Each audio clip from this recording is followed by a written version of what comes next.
Bom dia, doutor. Tudo bem? Tudo bem, tá me ouvindo bem? Tô te ouvindo bem. Então tá bom. E aí, acordou mais cedo hoje?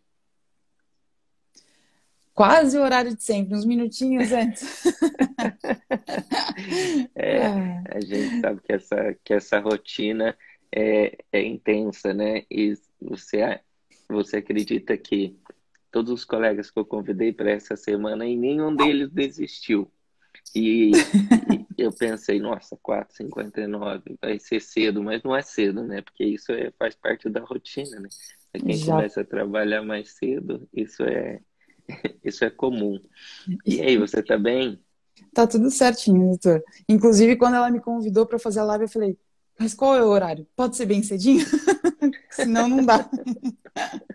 Ai, não tem Então, jeito. olha, exato. Mas olha só, o pessoal que está aqui não te conhece, então eu gostaria que você se apresentasse. Bom, muito bom. Então, meu nome é Jéssica. Eu fiz faculdade de medicina em Santos, na Faculdade de Ciências Médicas de Santos. Depois eu vim para São Paulo, voltei para São Paulo, né, que eu sou daqui de São Paulo. Voltei para São Paulo para fazer a residência médica. Fiz a residência médica no Hospital Pérola Baito, em ginecologia e obstetrícia. E depois me especializei em oncologia ginecológica também no Hospital Pérola Baito. E hoje estou aí no campo de batalha, todos os dias. Perfeito. É legal que eu vou conversando com os colegas e a gente passa a conversar com um vocabulário muito próximo, né? Que, que é o que geralmente eu comento nas aulas. É bem legal isso. Isso eu consigo ver isso na cirurgia também. Quando você forma um time, né? E você acaba operando frequentemente com aquele time, as pessoas passam a nos conhecer, né? Ver os vícios que a gente tem, as atitudes que a gente tem dentro do campo cirúrgico, e tudo acaba ficando muito mais fácil, né? Por isso que uma das coisas muito interessantes que tem quando a gente passa a anotar os nossos resultados, né, em cirurgia, e aí a gente vê que com o tempo a gente vai melhorando ou não, e por causa disso a gente faz uma análise crítica dos nossos procedimentos, né? Mas me conta, como que você me conheceu? Bom, acho que assim que entrei no Pérola, né, a gente já começa a participar mais dessas cirurgias de grande complexidade, fazer parte da cirurgia ginecológica oncológica em específico, né, mostra um caminho para a gente e um grupo, uma sociedade que não é tão grande assim, né. Somos em poucos oncologistas ginecológicos ainda, a maioria deles a gente consegue conhecer aí tanto pela experiência pessoal, mesmo de contato pessoal, mas o seu nome se destaca assim que a gente entra como uma grande referência em cirurgia. Não só para o ginecologista, eu tenho diversos outros amigos que partiram para essa área também, inclusive um grande amigo que fez cirurgia de cabeça e pescoço, que tem o senhor como grande referência aí na cirurgia, então a gente começa a acompanhar, mesmo que de longe, ouvindo uma palestra, participando de um curso, tentando absorver o máximo que a gente consegue. Foi desse jeito que eu comecei a participar um pouquinho da sua vida e da sua rotina, e fui me interessando cada vez mais pela metodologia, né? Não só pela metodologia, mas também a qualidade de vida, acho que o senhor leva aqui, talvez seja o que o grande, a gente que está trilhando aí do caminho da cirurgia, né? Eu acho que é o que a gente almeja, né? Ter essa oportunidade de operar em diversos estados, ter a oportunidade de fazer parte da vida de diversas pacientes, né? Fazer diferença na vida dos colegas cirurgiões. Acho que a gente tem esse objetivo, eu trabalho muito com esse objetivo, então, o senhor, para mim, é uma grande inspiração. Ai, que bom, eu fico feliz. Eu vi seus posts mesmo no Instagram, você incentivando as pessoas, os colegas mais jovens, né? E eu acho que essa semana tem muito disso, sabe?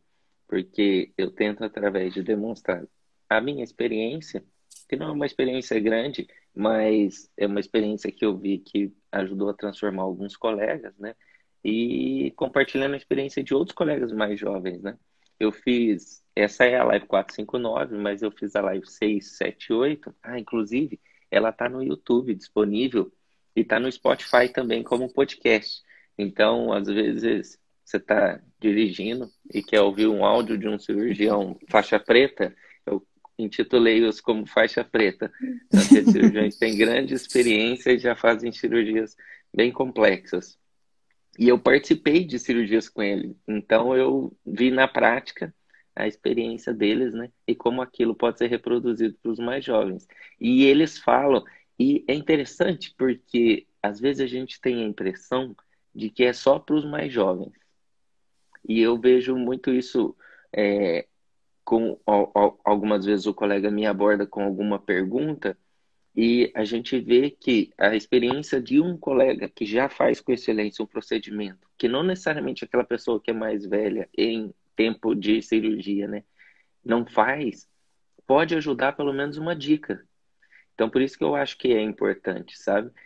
Os mais jovens, é interessante a gente ver, e eu vi ontem, conversei com um colega ontem, do interior do Nordeste e do sertão. E ele contando a realidade dele. Então, você fez uma via diferente, né? Você foi uma cidade pequena e veio se aperfeiçoar numa cidade maior e ficou na cidade maior porque é a sua cidade, né?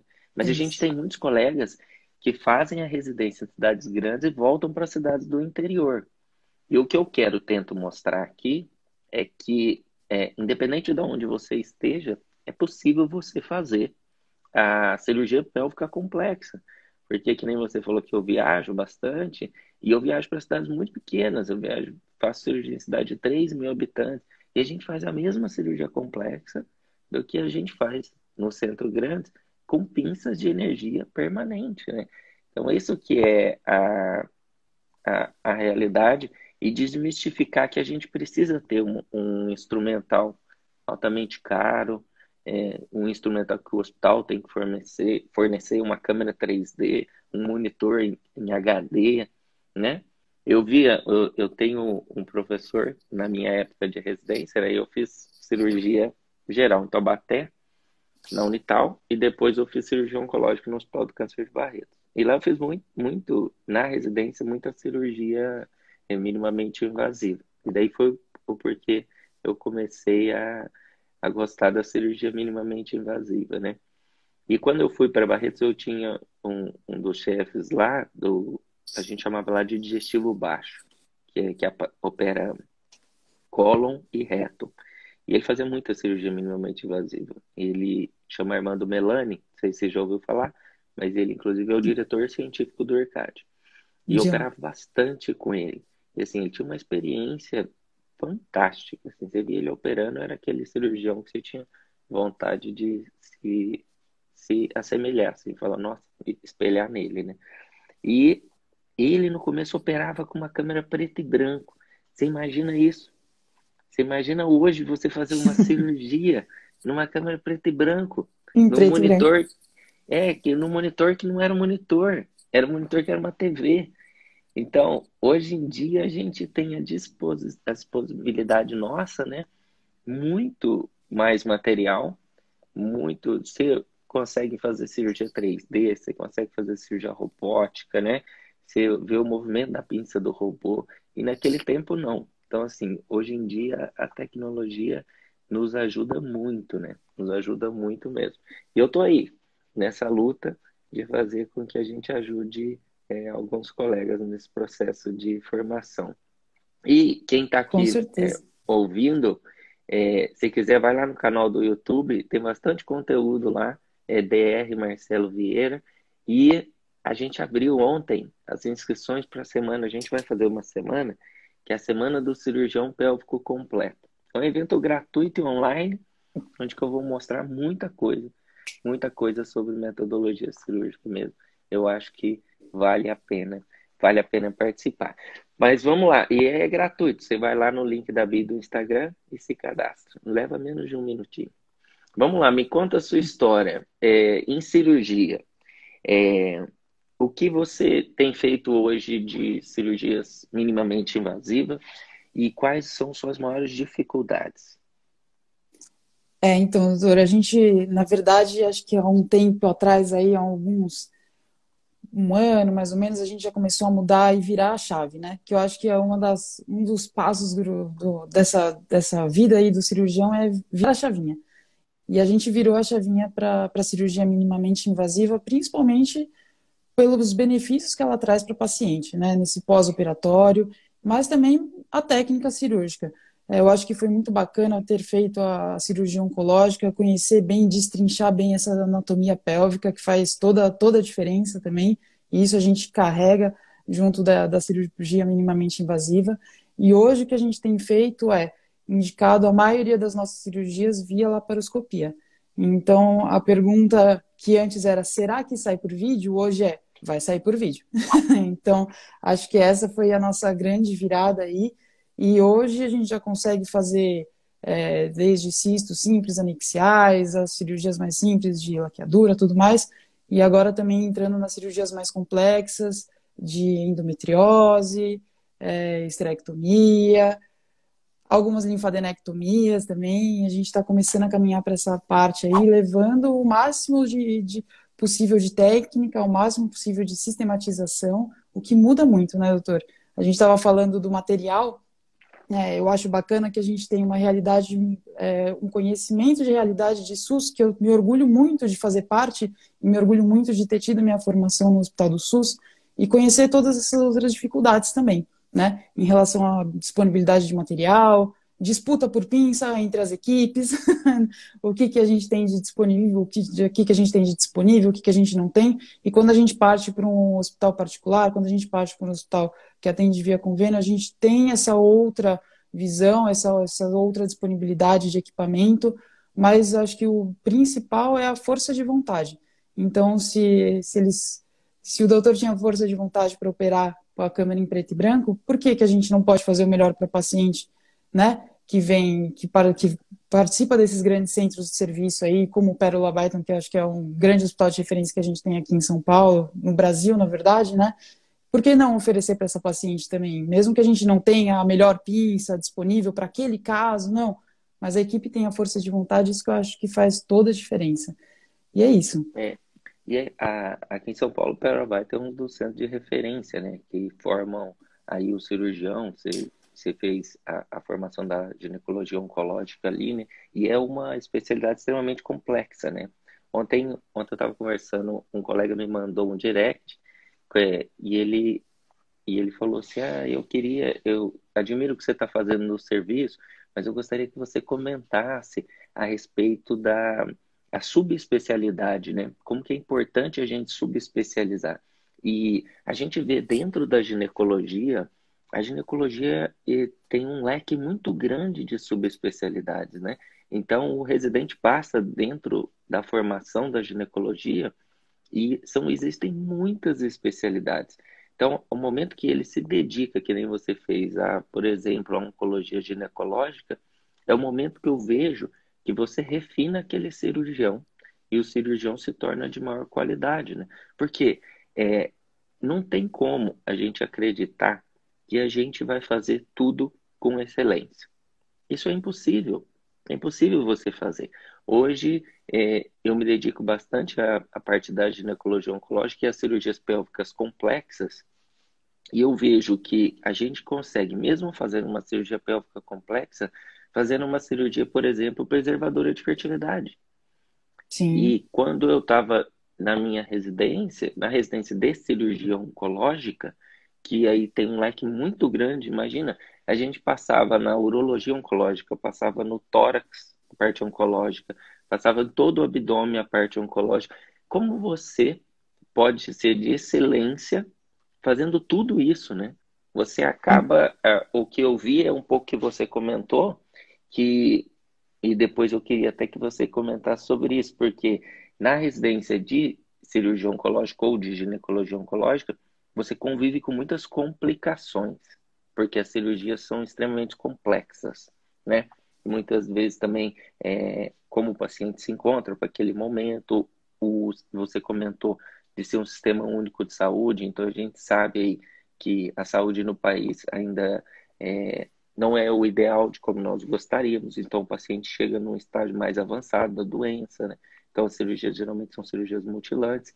E o que eu percebi é que o fato de viver com complicações fez com que eu melhorasse dentro do campo da cirurgia. tanto do tratamento das complicações, mas também do fato de perder um pouco o medo de ir para um reto peritônio mais complexo, tá, entendeu? Então, o que eu vejo, por exemplo, na ginecologia, né, a gente vê com muita frequência o medo do ureter, né, o medo de uma complicação. Isso é saudável, né? A gente ter medo, é normal, todos nós temos medo. E a partir do momento que, mas o que eu tento mostrar é que a partir do momento que você vai para o mais profundo, o seu medo ele cresce, porque as complicações também são mais Cresce. complexas, né? Exato. E a Ana Luísa, uma colega que conversou comigo semana passada, ela, ela virou, e quando ela foi fazer o estágio, na época, ela foi lá no Hospital de Câncer de Barretos, que eu ainda trabalhava lá na época, ela foi fazer um estágio de ginecologia oncológica. As 4 primeiras cirurgias que ela viu não era nada de ginecologia oncológica relativamente assim, retirada do útero, retirada do ovário, não. Era um procedimento de fazer uma derivação urinária, tratar uma obstrução intestinal. Ela, aquilo ali surpreendeu ela. E eu fiquei surpreso, mas aí eu vi que o fato de você viver com complicações mudava a sua mentalidade em relação à cirurgia, né? O que você acha? Muda, acho, concordo plenamente, doutor. Na verdade, muda tudo. Eu acho que depois que eu fiz a oncologia, até a cesárea eu já tenho uma visão Olha diferente. só. É engraçado como muda tudo, né? Então, o desconhecido antes, né? Quando a gente começa a conhecer e quando a gente começa a saber das possíveis complicações, a gente fica mais atento, a gente fica mais consciente do movimento que a gente faz, onde a gente está pensando, onde a gente está pegando, o que tem por trás daquilo, né? Como um ponto ali no ângulo do útero, numa esterografia que a gente faz para uma cesárea, como aquilo pode ultrapassar, como numa esterectomia subtotal que a gente faça num sangramento pós-parto, como o ureter, onde é que ele está, né? Ele não está desviado anatomicamente, a gente não pode ter o pensamento, pode sim. Então, acho que tudo isso faz uma diferença fundamental. Eu brinco com os residentes, agora eu estou entrando também, acho que o bichinho do ensino me mordeu também, então eu comecei a caminhar por essa parte de interno, de internato, de residente, e eu sempre falo para os meninos que querem fazer a ginecologia, eu acho que fazer a oncologia devia ser um passo importante, de passo quase que imprescindível para você sair, para dar plantão, para fazer as coisas, porque quem não vai ter uma complicação, né? Quando a gente nunca vai ter uma lesão de ureter? Não, a gente vai pegar uma lesão de alça, uma lesão de ureter, e ter esse conhecimento, ter esse contato com a complicação, eu acho que é o que faz a diferença do cirurgião. Para mim, o cirurgião ele tem alguns pontos importantes, eu acho que eu tenho muito a descobrir ainda, tenho muita estrada pela frente, mas algumas coisas já são bem claras para mim. Primeiro é a indicação da cirurgia, quando indicar, mas principalmente quando não indicar, quando a gente não tem que operar, né? E a segunda é como lidar com a complicação. Então, e isso faz muita diferença, ter uma equipe presente, uma parceria aí faz toda a diferença na resolução dos casos também. Então, acho que eu levo isso muito e faz diferença, doutor. Ter o conhecimento anatômico da pele faz diferença em qualquer procedimento, desde a cesárea ou furoplastia, faz diferença e faz a gente saber lidar melhor com as possíveis complicações, com certeza. E é interessante que você falou que começou num ambiente de ensino, né? Assim, isso é uma coisa apaixonante mesmo, porque quando você vê a transformação de um colega e você tem esse feedback, isso não tem preço, né?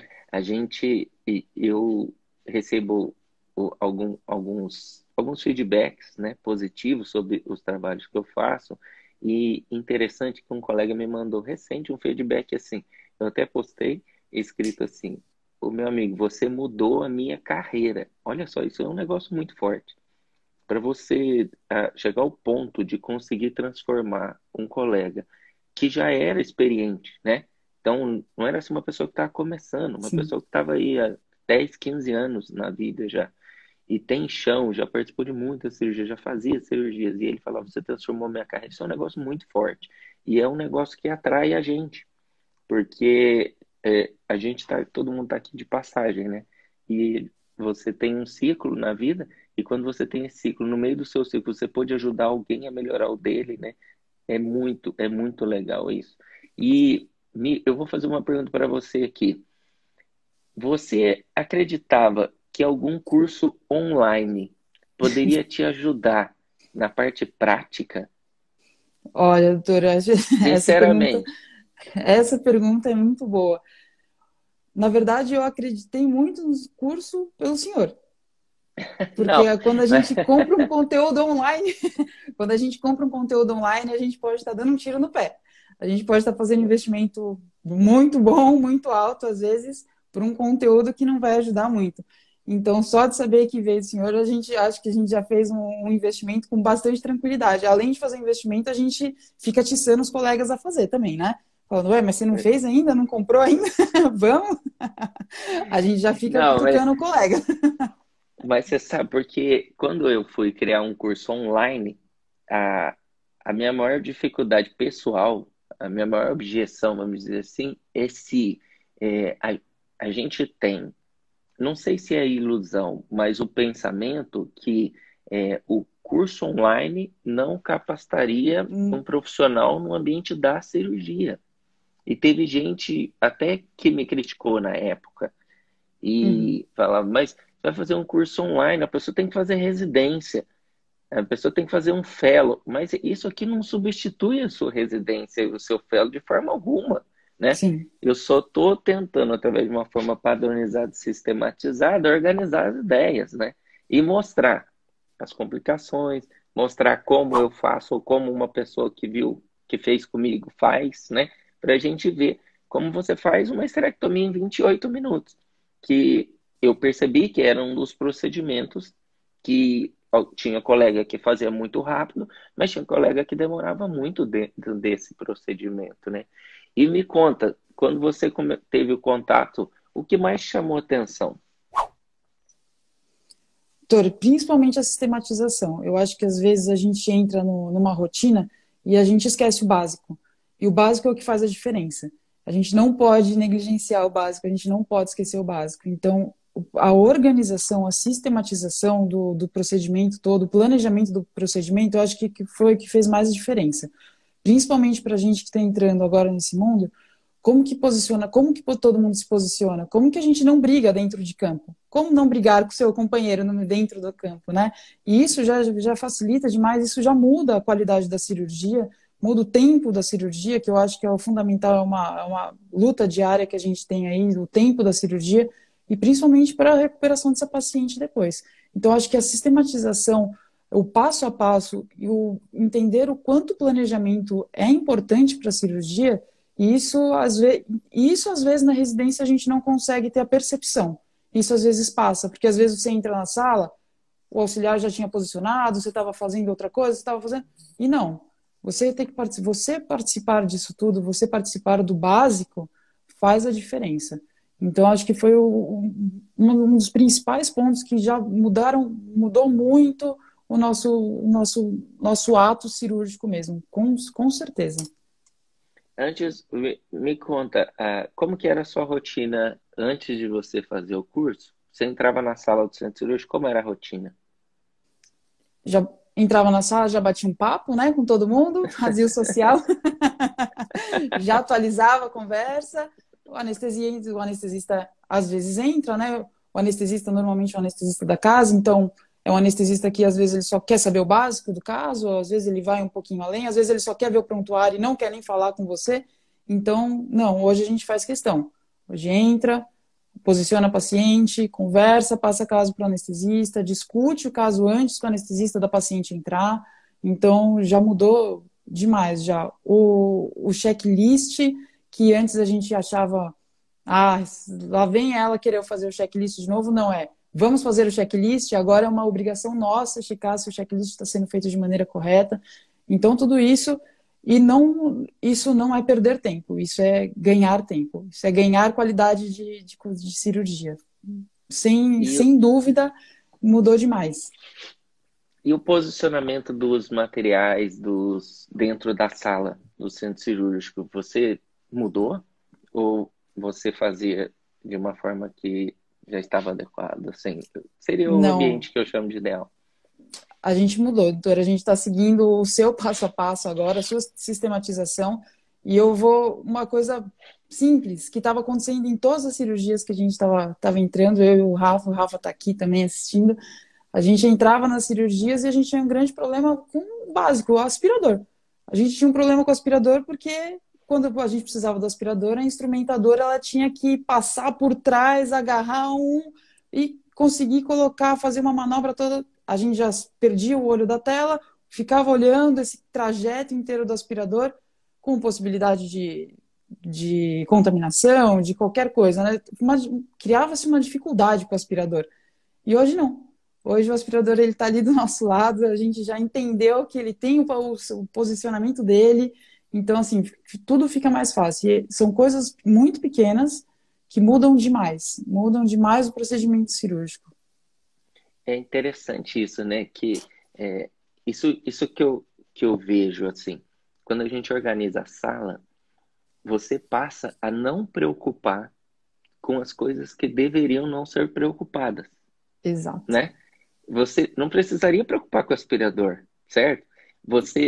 Isso é uma coisa muito comum. Eu via muito isso na minha residência, que era assim, vamos usar energia permanente. Aí você pisava, cadê o pedal?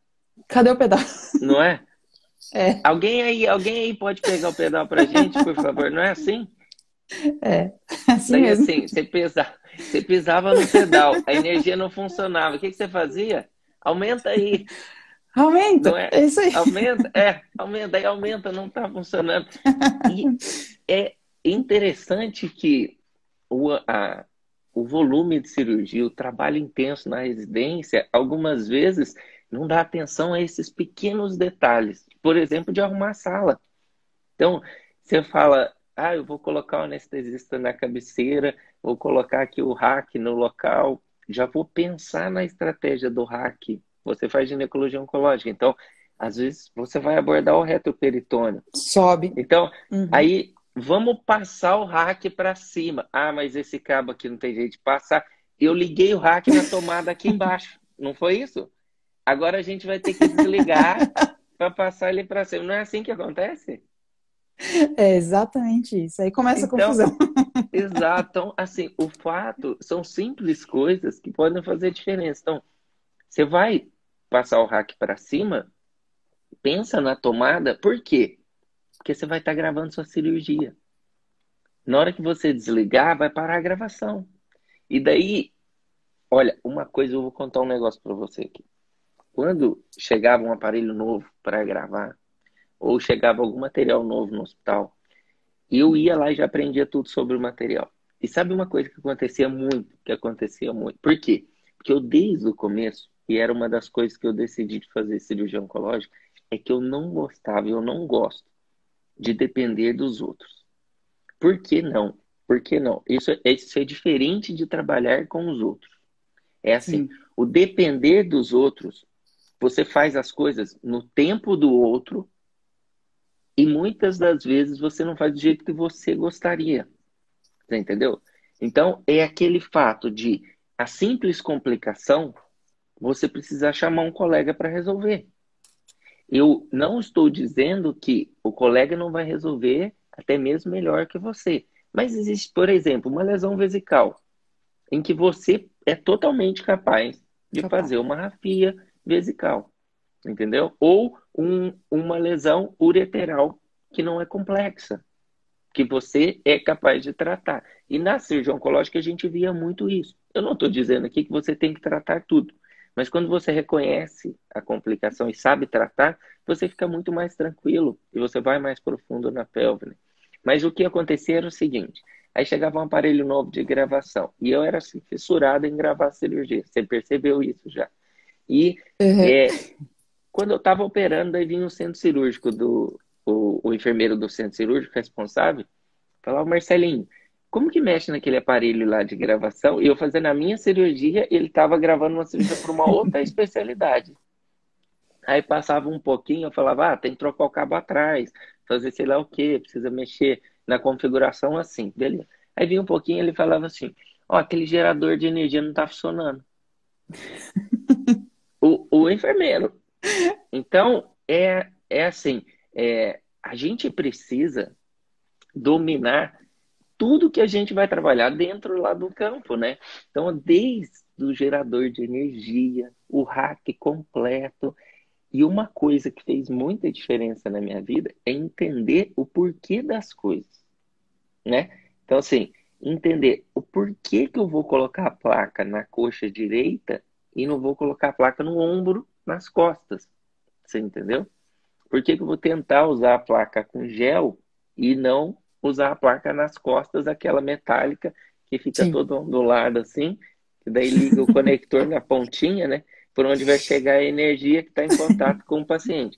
Mas veja, a gente tem que adequar a, o que a gente considera ideal, mas da realidade de cada um.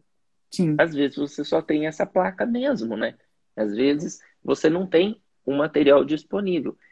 Mas o que eu percebi nesses anos aí de treinamento e um pouco conversando com alguns gestores é que quando você consegue, por argumentos fortes, demonstrar o benefício daquele material, não tem pessoa que não adquira o material. Você entendeu? Então, quando você com certeza. demonstra, por exemplo, que você trocando a placa por uma placa descartável, vai diminuir o índice de queimaduras, vai diminuir o índice de complicações, o paciente vai ficar menos tempo internado na instituição. Isso muda, muda a mentalidade de quem está fazendo a gestão. Ou, com o tempo, você percebe que não muda, você deixa de lado aquele serviço, né? E, com o tempo, vai para um outro serviço. Então, eu penso que esse é o caminho. Mas o que eu vejo e o que eu vi, eu não sei se você percebeu isso na sua época de formação, é que a residência ou o fellow, ele não prepara para o dia a dia, na parte Exatamente. complexa. Você não acha isso? Com certeza, doutor, com certeza. Eu acho que quando a gente sai, né, da residência, a gente vê as falhas, né? Entrando no dia a dia, entrando na rotina, faltou isso aqui, faltou um pouquinho daqui. Por que que ninguém nunca me explicou isso? Por que que ninguém nunca falou isso? E são coisas simples, são as coisas mais básicas, eu acho. E faz toda a diferença. E agora, entrando nessa parte de ensino, doutor, eu consigo, eu tô, a nossa tentativa é o que que faltou para a gente? E esse é o nosso questionamento diário. O que que faltou? O que que não falaram para a gente que vai fazer diferença na vida dessas pessoas? Como que a gente pode ajudar eles a ser um pouquinho melhor? Então, de coisas básicas, falar sobre energia, vamos falar mais sobre energia, vamos falar mais sobre fio, vamos falar mais sobre o curativo. O curativo não é obrigação da enfermagem, não, você tem que saber o curativo que você está fazendo, você tem que lidar, acompanhar essa paciente depois. Então, são algumas coisas, são algumas falhas, doutor, e eu acho que é isso, é identificar essas falhas e começar a trabalhar em cima dela. O que que a gente pode fazer para melhorar tudo isso?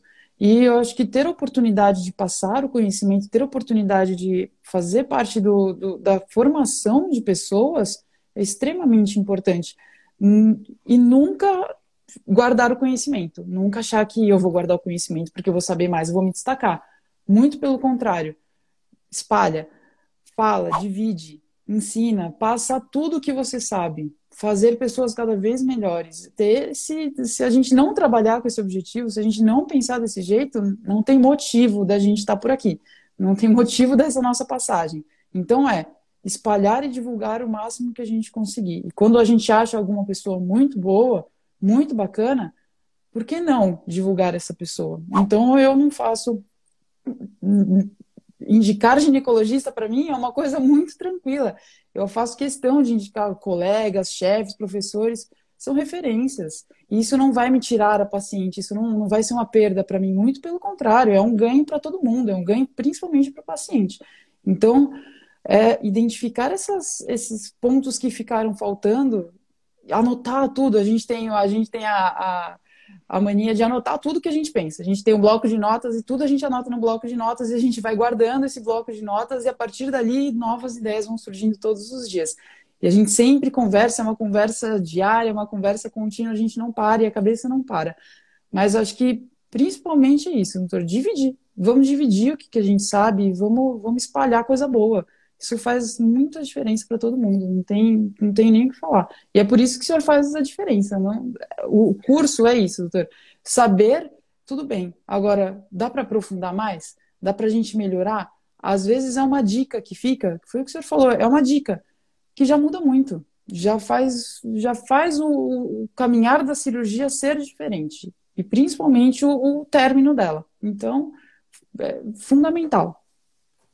Uma coisa que você falou e me chamou a atenção no começo, quando eu comecei a fazer e dedicar essa parte digital do ensino, uma colega virou para mim e falou: é, o bom de você, Marcelinho, é que você não esconde nada. E daí aquilo, eu assim, achei estranho aquilo. Eu falei, como assim não esconde nada, né? Não, você fala tudo que você faz na cirurgia e como que é a verdade. E eu fiquei pensando, mas como seria a outra forma de fazer? Como que você, no ensino, É isso. como que você pensa assim, isso eu vou ensinar, isso eu não vou ensinar? Não, não tem como você. E isso eu vou guardar. Exato. Como que você fala, não, essa informação eu posso contar, essa outra eu não posso, sabe por quê? Porque se ele souber essa, ele descobriu o segredo da cirurgia e ele vai fazer. Você entendeu? E É um agora negócio. Aí, agora a é paciente muito. vai para E a gente sabe ele. que às vezes acontece isso com algumas pessoas. Agora a paciente vai para ele porque ele soube isso, você entendeu? Então, eu vou falar um negócio aqui que uma colega uma vez me perguntou e ela falou assim: Marcelinho, mas eu fico me especializando, a minha equipe não, e daí eu fico passando todo o conhecimento para eles, e eu acho isso um absurdo, eu ficar fazendo isso, porque eu pago o curso, eu viajo, e eles não. Daí, você vai mudar de equipe? Não. Então pensa o seguinte. Então pensa o seguinte, você não vai mudar, né? Não, não tem como eu mudar. Você trabalha comigo há muito tempo, então perfeito. Então vamos fazer diferente, né? É aquele momento em que você faz da dificuldade a oportunidade. Então como que a gente vai fazer? Por mais que você ensine eles, ou por mais que você ensine qualquer pessoa nesse mundo, qualquer pessoa, a pessoa nunca, nunca vai operar igual a você. Você pode conviver comigo todos os dias. Você pode fazer cirurgia comigo todos os dias. Por mais que eu te ensine, você nunca vai operar como eu. Entendeu? Então, o pensamento em eu não vou passar o conhecimento para você que você vai ser melhor que eu, não. O pensamento tem que ser: eu vou passar o meu conhecimento e eu vou continuar me aprimorando, que eu vou ficar muito melhor que você, que não vai ter como você competir comigo. Então, esse é o pensamento que tem que ter. Você É entendeu? isso. É assim, o pensamento não é uma competição entre pessoas. Aqui é uma competição individual. Você compete com você mesmo. Então, a forma que você tem que capacitar é você. E o que eu percebia é que quando você está numa equipe que trabalha há muito tempo na equipe, e é difícil esse processo de aprendizagem, aí eu fazia cirurgia, e eu costumo fazer cirurgia narrando o que eu estou fazendo. Uhum. E o colega, ele não sabe o que você sabe e vai fazer, mas ele não quer te perguntar. Então, o que que você faz? Você narra para o mais jovem, mas vai servir para ele. Você Para entendeu? ele, E com isso faz certeza. com que, dentro do processo de aprendizagem, você esteja ensinando toda a sua equipe. Porque você falou, agora nesse próximo passo, eu disseco a uterina, estou vendo, estou abrindo espaço para a retal, olha aqui o plexo hipogástrico. Se ele não fazia daquele jeito, ou se ele, por exemplo, nunca tinha visto, você não precisa falar para ele, ó, para você ver o É plexo assim. hipogástrico, você precisa entrar aqui, ó, você precisa fazer desse jeito. E daí ele já bloqueia o pensamento dele, fala, não, eu sou melhor que E eu ela não e vou eu fazer assim. não vou fazer assim. Você entendeu? Mas na hora que você mostra, daí ele pensa, olha só, eu nunca fiz assim. E pode mudar, e pode mudar. Mas uma coisa que é interessante é quando a gente passa a anotar os nossos dados. Você tem feito isso com frequência? A gente tem feito isso principalmente com o tempo. Então a gente tem Certo. anotado mais o É, tempo. Era uma característica que a gente não tinha, que a gente não se preocupava muito nem na cirurgia aberta. E não, hoje já é um. Quando acabou, qual hora, que horas são, quanto tempo de cirurgia. Então, hoje já é uma grande preocupação nossa. A gente colocou isso como uma meta e a gente tem já tem alguns objetivos aí pela frente. Então, e isso é uma É, coisa muito bacana, trabalhar com objetivos. Então, a gente está fazendo uma estreia ainda, 1 hora e 20, mas não, a ideia é chegar, bater menos de 1 hora e vamos para cima disso, trabalhar para que isso aconteça ainda nesses próximos meses aí. Aumentando o e, volume cirúrgico, eu acho que a gente vai conseguir fazer isso com. Vai ser bem tranquilo fazer isso. e deixa eu te perguntar, você anota separado ou você tem isso tabulado numa planilha? A gente está marcando esses dados, doutora, a gente está guardando esses dados. A gente tem Numa guardado pla- alguns dados, isso, numa Ah, planilha. tá, Acho que tá. ter os dados em mãos vai gerar muita coisa para a gente no futuro, né? Então, vai servir para a gente até provar o que que é bom, o que que não é bom, né? O que que usar, o que que não usar. Com esses dados, acho que a gente vai conseguir trabalhar melhor e alcançar resultados melhores. Porque uma coisa que eu percebi é o seguinte, é muito frequente quando eu falo assim, precisa anotar os dados da sua cirurgia, você precisa colocar numa planilha e tal. Aí o colega, ele passa a anotar, mas ele faz assim, ele entra na cirurgia, aí ele olha pro relógio e fala, são 8 horas. Aí ele começa a fazer a cirurgia e tal, daí ele acaba 9h30. Daí ele guarda aquele pensamento. Ou até, às vezes, numa evolução um pouquinho maior, ele escreve na descrição da cirurgia. E daí eu pergunto para ele assim, quanto tempo você está fazendo sua cirurgia? Esterectomia simples. Aí ele fala, agora eu estou fazendo em 1 hora e 30. Mas assim, ele fez 5, das 5 ele colocou mais ou menos uma média na cabeça dele, entendeu? É E isso. falou, 1 hora e 30 ali, exato. Eu falei, quanto tempo você levou para passar os portais? Ah, eu acho que uns 10 minutos. Eu acho que foi isso, você entendeu? Aí, o que que eu oriento, sugiro? Eu sugiro a gente ter anotado isso e colocar alguém na sala para fazer esse tempo, certo? E daí a pessoa vai escrevendo num papelzinho. Eu já postei aqui nos stories o papelzinho do tempo da cirurgia. E daí eu falo assim, por exemplo, hoje na cirurgia, vamos supor a cirurgia robótica hoje. O que que eu faço? A cirurgia robótica ela tem alguns passos que a cirurgia laparoscópica não tem. Então, por exemplo, a gente posiciona a paciente, depois a gente passa os portais, depois a gente faz o docking e depois a gente vai para a cirurgia. Daí tem o tempo da cirurgia, né? Então, eu cronometro todos esses tempos. Daí eu entro na sala, o de posicionar paciente eu não falo para ninguém porque isso gera um desconforto. Então, eu marco na minha Aham. cabeça e daí eu coloco lá, posicionamento tal. Daí, se anota para mim o tempo, daí na hora que a gente entrou no campo ali, né? Aí vamos colocar os portais. Determine de colocar os portais. Aí depois vamos fazer o doc. Por quê?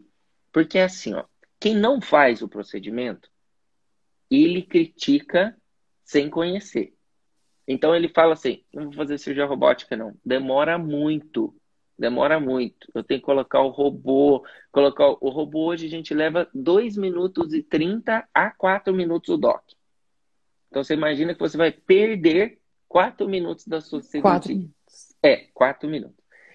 Para colocar os portais leva 4 minutos e 30 a 5 minutos. Porque o primeiro a gente faz as cegas e depois passa os outros 3 sob visão.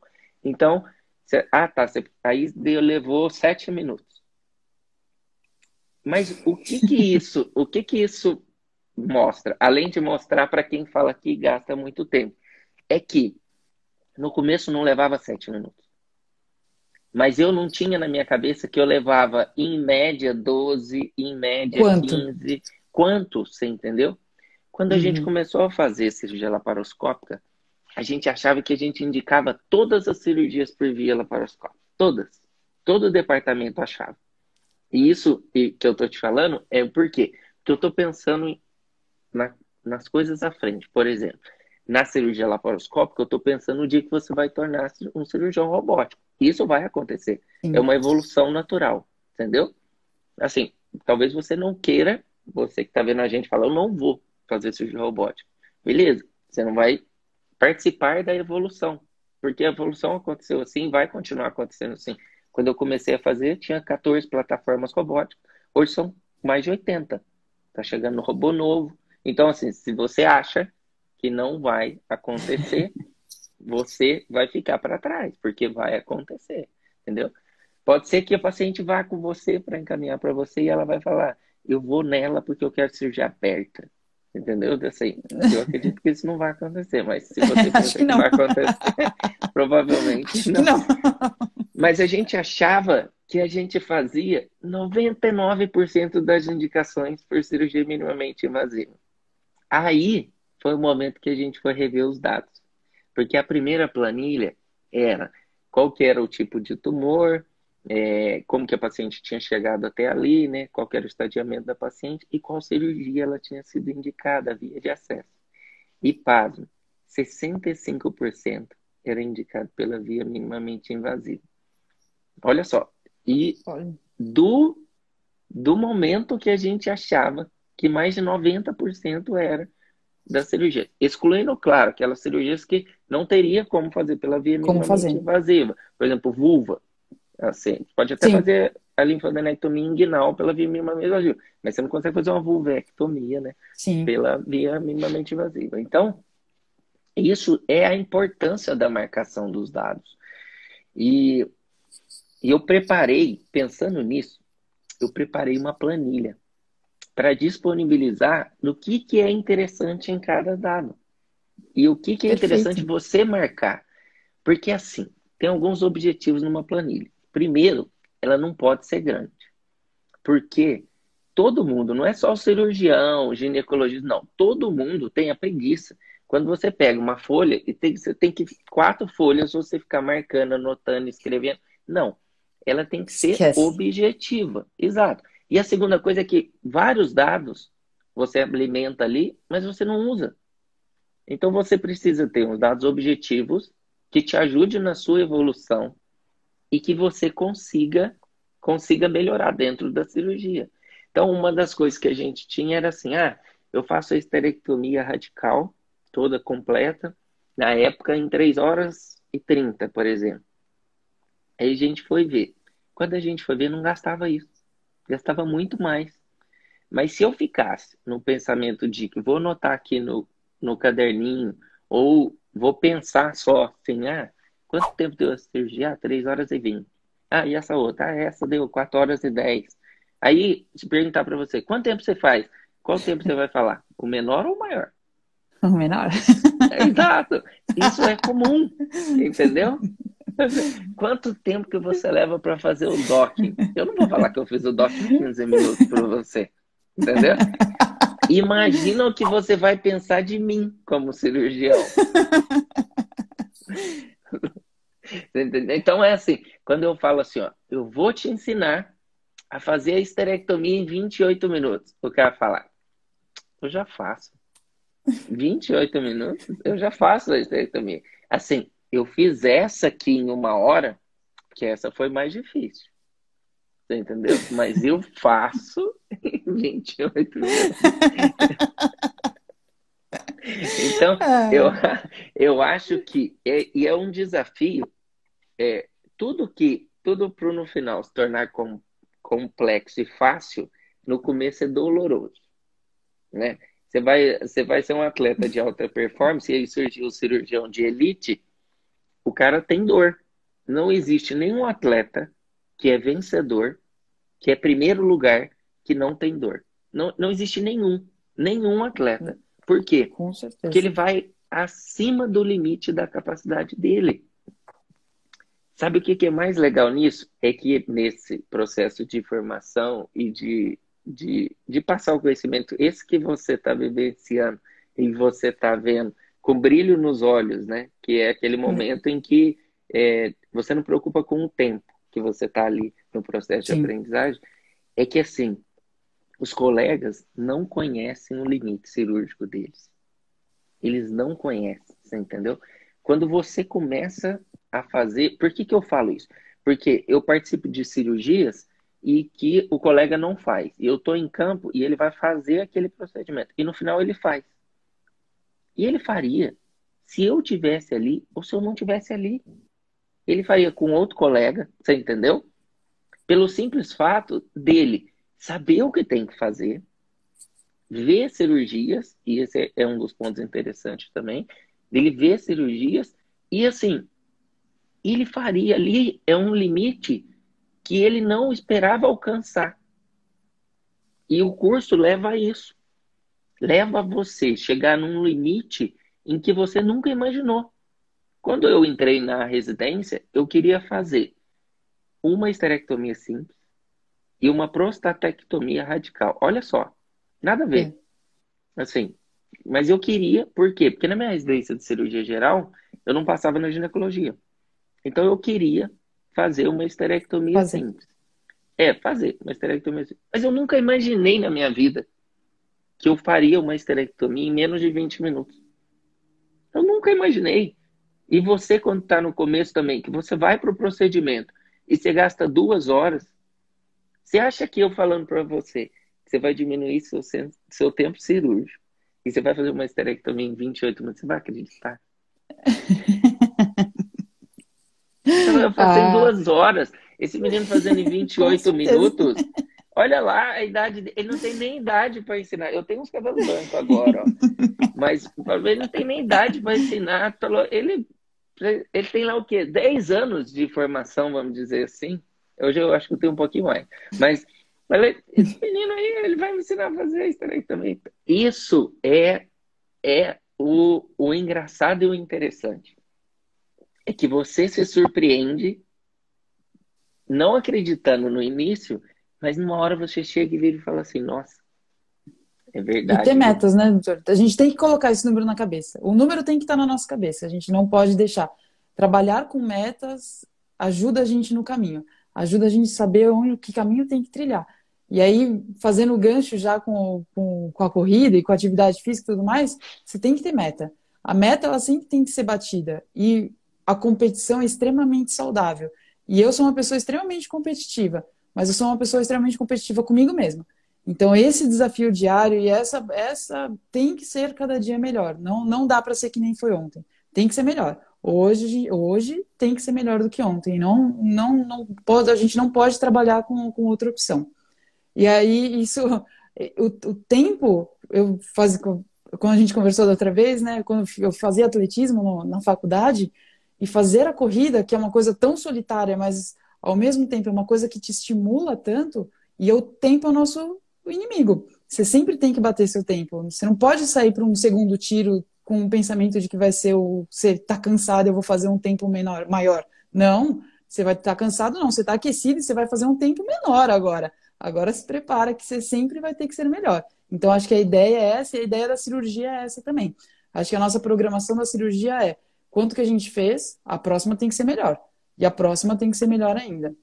Acho que trabalhar dessa forma estimula a gente e dá mais vontade, dá mais desejo de fazer aquilo da melhor forma possível. Isso é muito bacana, isso estimula demais. A gente que gosta de estar no centro cirúrgico, a gente que gosta de realmente fazer isso, é fantástico.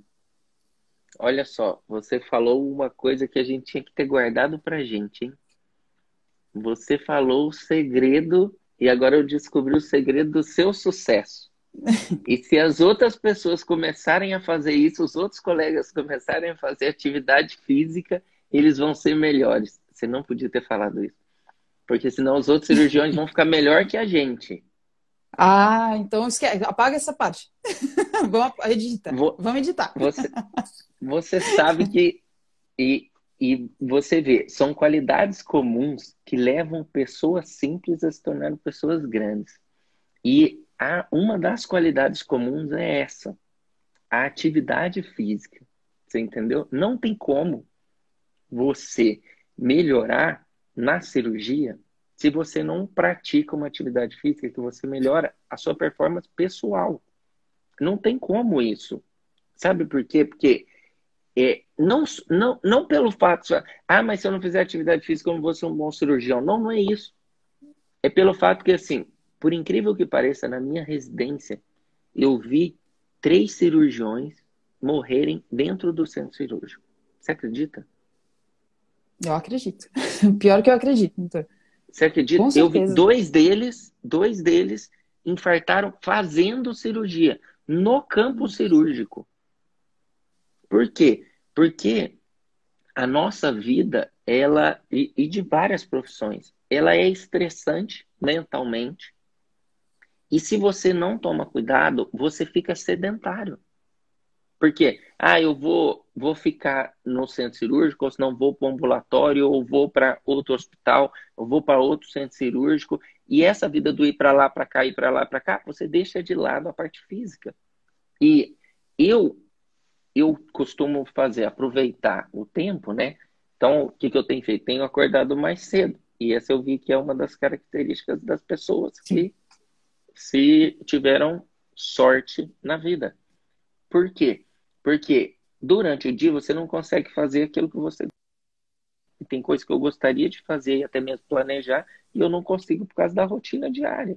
Então, por exemplo, por que a gente fez a live 4:59? Porque a gente vai sair daqui a pouquinho e ir para o centro cirúrgico e fazer cirurgia, né? E por que ontem a gente quase cancelou essa live das 4:59? Porque tinha uma cirurgia Sim. hoje para fazer às 5 horas da manhã. Então, essa é a vida. Essa é a vida do cirurgião, você entendeu? Então, assim, ontem à noite eu estava apreensivo dos bastidores aqui, mas eu falei, Mirela, a gente Uhum. vai fazer acontecer.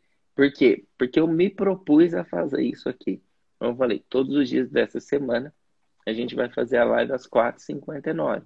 E por incrível que pareça, lá, desde que a gente começou, tem em média aí 15 pessoas que estão aqui nos acompanhando. Então, o cirurgião de elite está acordando cedo, sim. E se você não acorda cedo ou não faz atividade física e não marca o tempo da cirurgia, dificilmente você vai chegar lá. Você pode até chegar lá. E eu não estou jogando praga, não. Isso é a experiência que eu vejo no dia a dia. Mas você pode até chegar lá, mas vai levar mais tempo. Isso pode ter certeza. Olha, foi muito bom conversar com você. Um prazer muito grande, muito grande. O pessoal ele vai começar a trabalhar agora, então o objetivo é que essa live seja bem interessante, traga um pouco de conhecimento para os nossos colegas, né? E possa plantar ali uma sementinha para estimular as pessoas a se superarem dentro da cirurgia e fazer cada vez mais cirurgias mais complexas, né? Eu queria que você deixasse aí as últimas palavras para a gente encerrar. Perfeito, doutor. Na verdade, eu só queria te agradecer pelo curso, te agradecer pelo convite, te agradecer demais pela mentoria, que fez uma diferença fantástica em todo o meu pensamento, em toda a minha visão de cirurgia, de ensino. Então, só agradecer. Já vou deixar aqui um recado que eu mandei um casinho clínico para o senhor aí, que eu quero que o senhor dê uma olhada, eu quero que você venha operar esse caso comigo. Ah, É o nosso perfeito. objetivo, o meu e do Rafael, agora é que você venha operar esse caso com a gente. Nossa, mas daí eu vou ter que fazer a cirurgia no tempo que eu falo que eu faço. Aí vai ser Eu quero ver. complexo.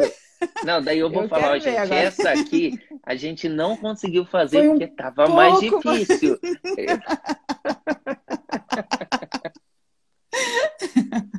Muito bom. Então tá bom, ó, tenha um bom dia e todo mundo aí que Perfeito. está nos ouvindo tenha uma ótima semana. Muito obrigado.